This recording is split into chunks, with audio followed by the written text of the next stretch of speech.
pandémie à coronavirus n'a épargné aucun pays. Le Burkina Faso a connu ses premiers cas le 9 mars 2020. Dans le but de limiter la propagation de la maladie, des mesures barrières et de restrictions ont été prises. Le système éducatif, quant à lui, a été affecté par la fermeture de tous les établissements. Afin de faciliter la reprise des cours, 12 millions de masques, entre autres, ont été estimés nécessaires par le ministère de l'Éducation nationale, de l'alphabétisation et de la promotion des langues nationales. C'est nécessaire pour toute reprise de pouvoir acquérir des masques pour les élèves. Donc le gouvernement a pris l'option de donner à chaque élève 2 masques réutilisables lavables, fabriqués avec la cotonnade burkinabé. Au regard du nombre d'élèves que nous avons, qui était évalué à l'époque à environ 5 millions, il fallait 10 millions de masques par jour. Au regard du coût financier, ce n'était pas gérable et on souhaitait avoir cela à un prix abordable. Donc nous l'avons eu à un prix moyen de 250 francs. Donc pour les 12 millions, ça fait 3 milliards de francs CFA. Dans le même contexte sanitaire, le ministère du Commerce, de l'Industrie et de l'Artisanat avait également pris des mesures d'accompagnement à l'égard de certaines PME-PMI. C'est ainsi que le gouvernement burkinabé a trouvé une solution endogène à l'acquisition des masques à travers la signature d'une convention tripartite entre le ministère en charge de l'Éducation nationale, le ministère en charge du Commerce et la Confédération Coton Textile et Habillement du Burkina, CCTH. À côté des mesures barrières qui ont été prises et la prise en charge des malades, mon département a initié l'IRCP Pharma, l'initiative de renforcement du capital productif des PMI-PME dans le domaine de la pharmacie, des produits pharmaceutiques, pour accompagner les PMI-PME à la fabrication de désinfectants, de solutions hydroalcooliques, de masques confectionnés à base du Fasodafani. Et c'est dans ce cadre-là que nous avons commencé à travailler avec la Confédération Coton Textile Habillement CCTH pour mettre à la disposition des populations des masques, des écrans anti-postillons faits à base de fil de coton burkinabé. J'ai eu à faire un appel à l'ensemble des acteurs de la chaîne pour leur dire que nous avons là l'occasion d'essayer d'implémenter la résilience de notre chaîne de valeur. Ça nous permettrait après coup de faire une évaluation et puis de voir comment on peut renforcer nos propres capacités.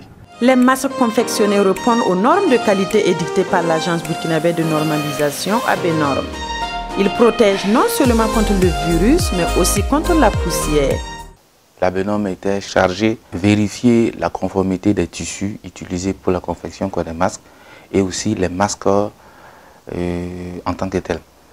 Donc, elle a eu comme activité de prélever auprès des acteurs du CCTH, notamment les tisseuses et les couturiers, les tissus et les masques, pour leur acheminer tous ces prélèvements-là au niveau du laboratoire pour les tester, pour voir la performance de ces masques-là pour la protection de la population et des élèves. Pour relever le défi de la confection de ces 12 millions de cache-nez, toute une organisation a alors été mise en place. La CCTH Burkina et la Fédération nationale des tisseurs du Burkina Faso ont conclu un protocole pour mettre les pailles à la disposition des couturiers. Chaque acteur de la chaîne de valeur, de l'expert textile au couturier en passant par les tisseuses, la société de filature et les cotonculteurs, chacun a joué un rôle prépondérant. Mon rôle était de faire la mise en relation des acteurs, définir le produit, pour tenir compte de 2 aspects. La perméabilité, il faut pouvoir respirer, et puis la filtration pour éviter les postillons. Voilà, donc on a travaillé à mettre sur pied un produit qui répond à ça. Pour pouvoir faire 12 millions de cache-nez en moindre temps, c'est pas évident, et surtout quand c'est des tailleurs, des couturiers répartis dans tous les pays. Donc il fallait réfléchir et puis faire ce qu'on appelle un point focal. Et dans chaque ville et chaque région, on a fait ce qu'on appelle point focal. Le point focal reçoit la matière première de chez Fenati, c'est-à-dire les pailles. Et les pailles maintenant sont coupées selon les normes industrie, c'est-à-dire respecter les normes. Et maintenant, on dispatche aux fêtières. Et les fêtières prennent maintenant, le travail devient facile. Et maintenant, ça permet de faire une grosse production. Le rôle que joue la fédération le rôle fondamental parce qu'il faut la disponibilité des pains pour la fabrication des cache-nez. Donc nous sommes chargés de produire les pains finis et mettre à disposition aux couturiers qui les transforment en cache-nez. Cette initiative a créé une économie circulaire qui a profité à l'ensemble de la chaîne de valeur, organisée de telle sorte à toucher les 13 régions du Burkina. Cela a donc permis de résoudre une question de résilience économique, sociale et même environnementale. On ne peut même pas parler. C'est trop. C'est notre première fois de voir ces choses-là. En tout cas, ce que le gouvernement a eu l'initiative de faire là, ça profite tout le monde. On ne sait même pas comment remercier le gouvernement. Vous savez bien que le Covid-19, depuis son avènement, a beaucoup paralysé les actions économiques, notamment les couturiers ou bien ceux qui travaillent dans le textile. Donc cette activité est venue vraiment nous intéresser économiquement, et nos apprenants et tout le monde. Contrairement aux autres pays, nous avons suivi l'actualité et le Burkina est vraiment à féliciter, surtout notre gouvernement. Parce que nous voyons que sur toute la ligne, tout le monde bénéficie. Les tisseuses bénéficient, bon, je dirais que les cotonniers bénéficient, la Filsa, la Sofitex bénéficie, les tisseuses bénéficient, nous les couturiers nous bénéficions et les commerçants, ceux qui vendent les biens coton. Et c'est une initiative qu'il faut fortement apprécier dans la mesure où si on avait importé, on aurait envoyé donc, notre argent dehors pour donner du travail à d'autres enfants. Or, vous savez que depuis quelques années, la problématique dans notre pays et d'une manière générale en Afrique, c'est l'emploi des jeunes et des femmes. Pour relever le défi, l'ensemble des acteurs, notamment les tisseuses et les couturiers, ont été mobilisés dans toutes les régions de notre pays. Il est indéniable que cette opportunité a contribué à booster la transformation graduelle du coton burkinabé, à créer de la valeur ajoutée et des emplois pour les jeunes frappés par le chômage. On a commencé depuis 2008. En tout cas, ce que nous, on est en train de gagner cette année, ça dépasse les années passées.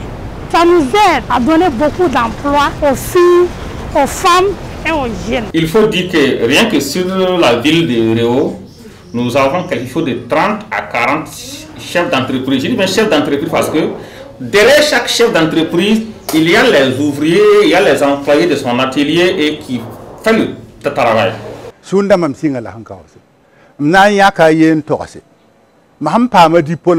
Mitufsemba tum songo panam pam yaoko 1968 ya faran zinbe lamam kengo to pam sunda wawo wakat kan ner patum de go ner mam sura ya no wiso parce que yawo miniga mana ya ton maramba zamsa sunda de likinde la pole ne bandi kap sunda. L'autre impact de cette initiative est le renforcement institutionnel des entreprises à travers des mutations structurelles. Cela se remarque dans les domaines tant organisationnels et fonctionnels que matériels. Ça a permis de créer un grand réseau, des gens qui peuvent avoir des partenaires même après le projet qui selon de ce masse-là. Les couturiers qui collaborent aujourd'hui sincèrement avec les tisseuses. C'est vrai qu'ils étaient dans la même région ou dans la même province. La collaboration n'était pas vraiment à ce niveau-là en fait. Aujourd'hui, ça crée un lien. On peut dire qu'il y a 30 à 35% de jeunes du marché travaillent dans notre domaine du cache-nez. Donc ça a fait que beaucoup de jeunes ont eu à s'enrichir en comprenant une nouvelle méthode de travail, pas qu'ils travaillent d'une manière artisanale. Donc on peut dire que ça les a construits à un processus industriel. Donc tout ce processus, donc je me suis dit la recherche est inestimable. Ça m'a aidé à augmenter le nombre de machines sans prendre un prêt parce qu'en tout cas il y a eu un impact. Présentement il n'y a pas un seul dans l'atelier qui ne peut pas produire 1000 par semaine. Cette vision noble de confectionner sur place les écrans anti-postillons a permis non seulement d'économiser de l'argent mais surtout d'améliorer les conditions de vie des acteurs. Les acteurs ont accepté de consentir un grand effort. Je pense qu'il y a personne d'autre n'a fait autant. On a fait économiser pratiquement 3 milliards. Si on voulait le faire à 500 francs, c'était 6 milliards. Après tout, c'est vrai que le ministre Ouaro se bat, mais nous-mêmes, nous battons pour nos propres enfants. Et nous, on doit le remercier d'avoir osé. Cet impact social-là, aujourd'hui, permet à chaque personne de vivre Moi, je vous donne une anecdote. Il y a une dame qui travaille avec moi qui est venue, qui s'est agenouillée, elle me dit merci parce qu'elle a pu acheter une moto. Bon, économiquement, ça nous permet de vivre mieux qu'avant.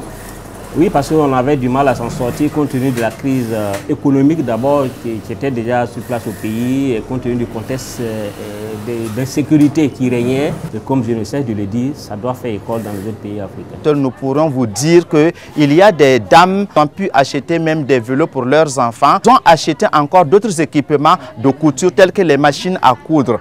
Donc franchement, ça a résolu un certain nombre de problèmes et ça continue vraiment à être bénéfique pour nous que sommes les couturiers. Ce que je ne pouvais pas avoir avant là, maintenant là je peux l'avoir. Je peux acheter souvent mes habillements, ça m'a permis à acheter une machine.